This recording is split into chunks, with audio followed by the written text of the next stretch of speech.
कहानी है रामपुर गांव की, जहां के मर्द महिलाओं को हमेशा नीचा दिखाने की कोशिश में रहते। अरे अभी तक खाना नहीं आया, क्या मुझे एक और शादी करने की जरूरत है?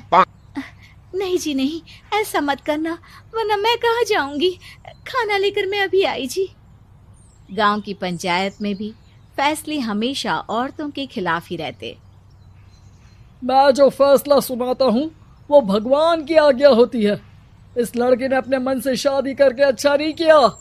लड़के को घर भेज दो और इसकी शादी इसकी जाति की किसी लड़के से करवा दो, लेकिन ये लड़के, इसे तो गांव के बाहर निकाल दो। नहीं नहीं जमींदार साहब, ये क्या बोल रहे हैं? ऐसा नहीं हो सकता। मेरी बेटी मासूम है, इसे अच्छे बुरे की समझ नहीं है। अरे कहाँ जाएगी ये बेचारी? कहाँ जाएगी? इतनी चिंता है तो पूरे परिवार का गांव निकाला कर देते हैं। बेचारे पूरे बसे बसाए परिवार को गांव छोड़ना पड़ता है।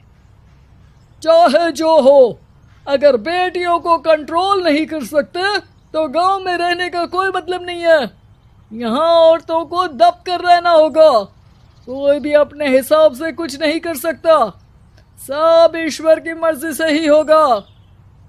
तभी गांव का एक आदमी दौड़ा दौड़ा आता है। सरपंच साहब, जमींदार साहब, वो कालिया है ना, उसकी बेटी पढ़ने के लिए शहर जा रही है। अच्छा, ये कब हो गया? और कालिया की हिम्मत कैसे हो गई ऐसा करने की? लेकर आओ उसे और उसकी बेटी को। बस फिर क्या था, हाजिर हो जाते हैं कालिया और उसकी बेटी सरपंच के सामने। अरे कालिया, ये क्या सुनने में आ रहा है? बेटी को इंजीनियर बना रहा है तू? और ये बता, गांव में तो स्कूल नहीं है, फिर कहां से इतनी क्लास पास कर गई तेरी बेटी? राधा, जो कि कालिया की बेटी है, उसे लगता है कि सरपंच उसकी तारीफ कर रहे हैं। सरपंच जी, मैंने ऑनलाइन पढ़ाई की है, डिस्टेंस लर्निंग से। सभी में मैंने अच्छे नंबर पाए हैं, जिसे देखते हुए शहर की इंजीनियरिंग कॉलेज में मुझे स्कॉलरशिप मिली है। वाह जी वाह, क्या होती है ये? पहले तो ये बताओ, फिर आगे की बात करते हैं। पूरा गांव राधा की बात सुन रहा था और राधा बोलती जा रही थी। तो ऐसे मैं फ्री में एक अच्छी शिक्षा लेकर गांव में जो कुछ परेशानियां हैं, जैसे बिजली, पानी और इंटरनेट जैसी समस्याओं के लिए काम करूंगी। मैं गांव को शहर से जोड़ने के लिए पुल का निर्माण करवाने का प्रस्ताव रखूंगी। मुझे पूरी उम्मीद है कि जल्द ही हमारा गांव भी तरक्की की राह पर चल पड़ेगा। राधा की बात सुनकर सारे गांव वाले ताली बजाने लगते हैं। सरपंच को समझ नहीं आता कि वो क्या करे। चुप रह नादान लड़की, गांव के खिलाफ जाने के लिए तुझे गांव से बेदखल कर दिया जाएगा, वो भी पूरे परिवार के साथ। और हाँ, अगर ठीक से गांव में रहना चाहती है तो ये पढ़ाई लिखाई छोड़ दे। हम तेरे लिए गांव का कोई होनहार लड़का देखेंगे। तभी गांव का एक आदमी बोल पड़ता है। अरे नहीं नहीं सरपंच जी, राधा बिटिया जो बता रही है, अगर वैसा हो जाए तो हम लोगों को पैसा कमाने के लिए बाहर नहीं जाना पड़ेगा।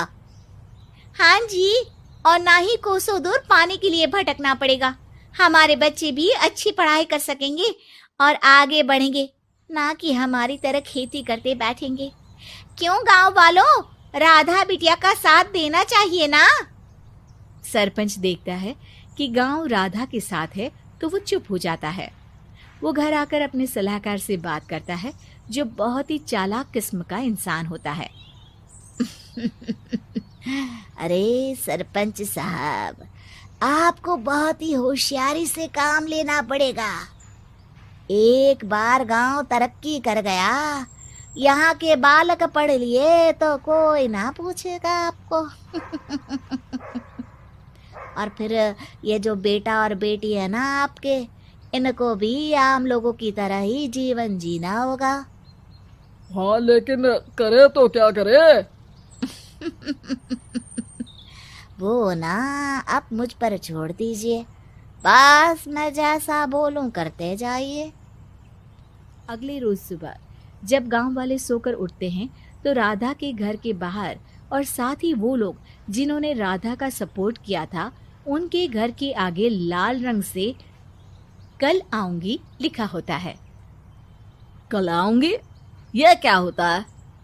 अरे यह तो खून से लिखा है, लगता है कोई भूत प्रेत या चुड़ैल का साया है। चलो सरपंच जी के पास चलते हैं।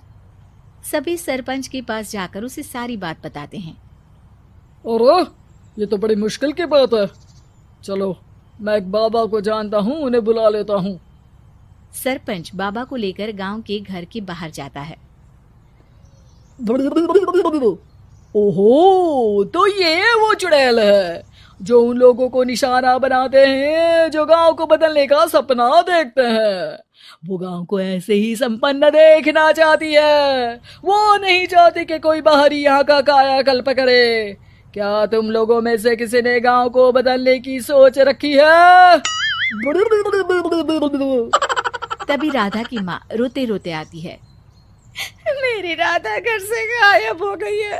अरे कोई तो बचाओ, मेरी बच्ची कहाँ गई?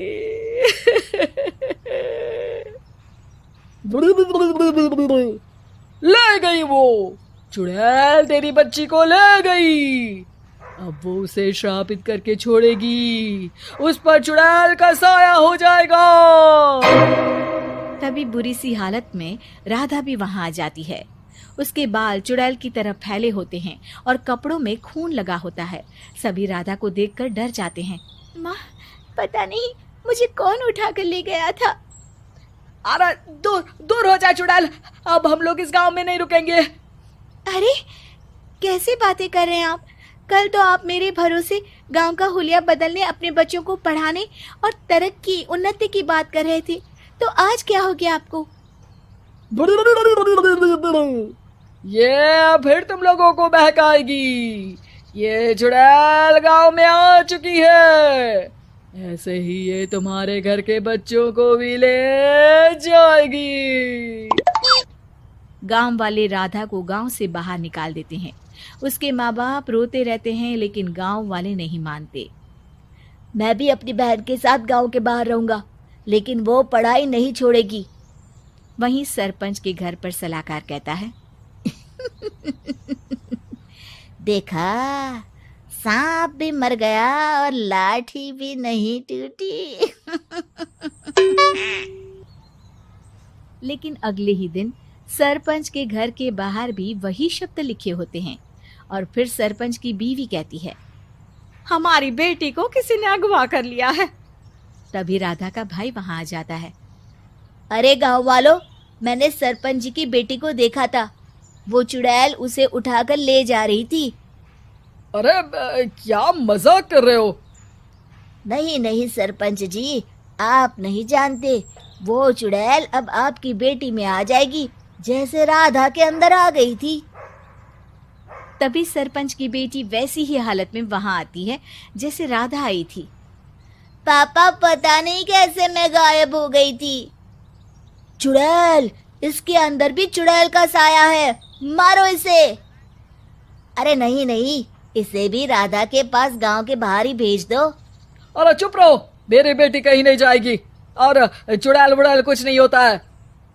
अरे कैसे बात कर रहे हो सरपंच जी? आप तो बोल रहे थे कि आपका फैसला भगवान का ज्ञान होता है, तो अपने पर बात आई तो अब आप ऐसे बोल रहे हैं। अरे ना ना ना, आपको अपनी बेटी को त्यागना ही होगा। अरे बुलाओ बाबा को। राधा का भाई बाबा को ले आता है, जिसे अब गांव वालों के डर के कारण सच बोलना पड़ता है। मैं कोई बाबा नहीं हूँ, मैं तो मोची था। ये सलाहकार महोदय ने मुझे कहा था एक्टिंग करने को। अब वो मुझे पैसे देने वाले हैं। अब मुझे माफ कर दो। गलती हो गई, मुझे माफ कर दो। तभी वहां राधा आ जाती है। देखा सरपंच जी, जब गांव के बच्चे साक्षर होंगे तो आप जैसे लोगों की चालाकी नहीं चलेगी।